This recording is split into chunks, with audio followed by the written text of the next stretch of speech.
So, you're trying to learn some new Rubik's Cube algorithms.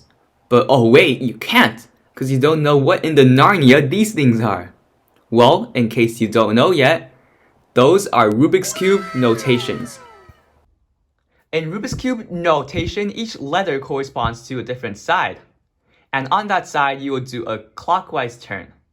For example, R would mean a clockwise turn on the right side, like so. Another example is that U would mean a clockwise turn on the upper layer. If there is an apostrophe behind that, you would do a counterclockwise turn on that side. For example, an L prime would mean a counterclockwise turn on the left-hand side, so like this. And the 2 on that letter would mean that you would turn the layer twice. For example, an F2 would mean that you would turn the forward side twice.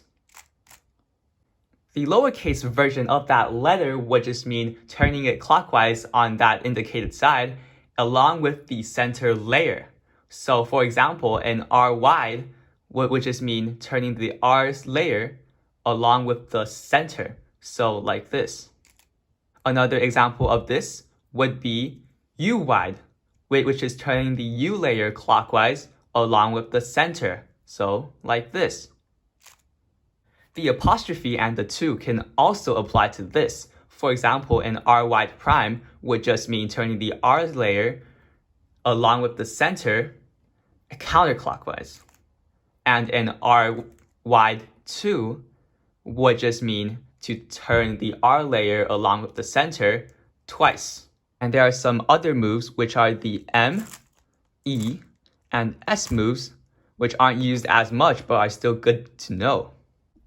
And lastly, there are the cube rotations, which are the X, Y, and Z. Finally, when you're scrambling the cube, you will have the white side face up and the green side facing you. And that's it. You have just learned the entirety of 3x3 Rubik's Cube notation. I hope this video was helpful to you, and if it was, please consider subscribing, and as always, happy cubing.